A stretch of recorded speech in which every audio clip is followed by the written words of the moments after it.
By most estimates, today there are approximately 2 to 5 million self-identified Muslims living in the United States. African American, Arab, Latino, or Caucasian, some are recently arrived immigrants. Others have been here for generations. In a post-9/11 United States, the subjects of terrorism and Islam have long been sensitive issues, especially as the United States leads a campaign against a terrorist group often referred to as the Islamic State.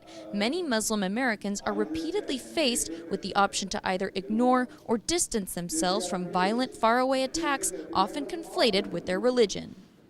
A lot of young guys who come and talk to me, they say that, look, it's fine that nobody says anything to me because people in America don't care about this stuff, but when I watch TV, when I watch Fox News, when I watch CNN, all I hear is Islam is a very radical religion. Questions persist about whether there is something inherent in Islam that lends itself to extremism. There is absolutely no link between ISIS and Islam, but because their actions are so despicable, they come out looking like a big part of Islam.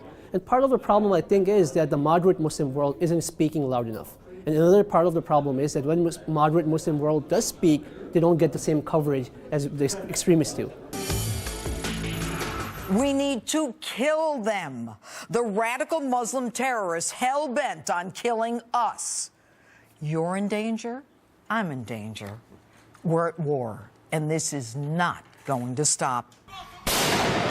Attention towards violence by terrorist groups claiming allegiance to Islam peaked in January when gunmen attacked the offices of a French satirical weekly in Paris and later a nearby grocery store, killing 17 people.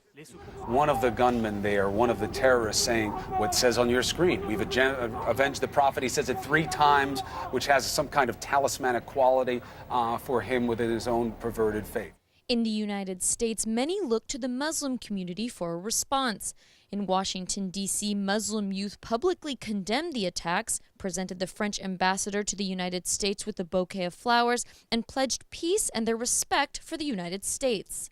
We're trying to show them that we are peaceful, peace-loving Muslims, and we're here with them and against in support of our troops, our country, and our nation. I would like to share with you some. Other leaders asked why Christians aren't asked to apologize when conservative right-wing criminals carry out attacks. There is nothing in our faith that encourages Muslims to be violent or more violent than Christians or Jews. Most Americans, including Muslim Americans, all what they see presented about Islam and the Muslim world, the 1.7 billion people in all over the 7 continents, all what they see is violence and bloodshed.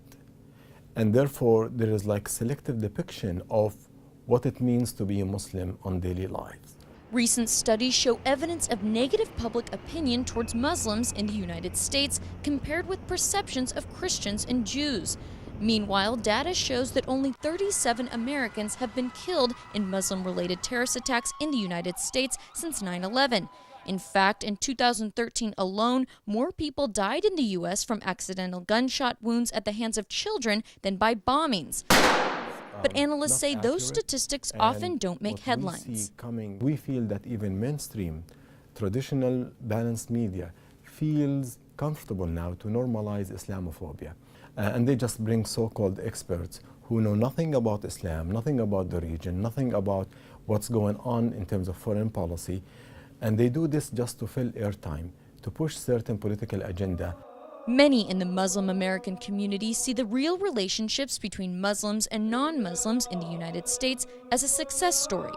However, they say it's the U.S. media's portrayal of Islam that could end up driving away a generation of Muslim youth that feels unwelcome in the United States.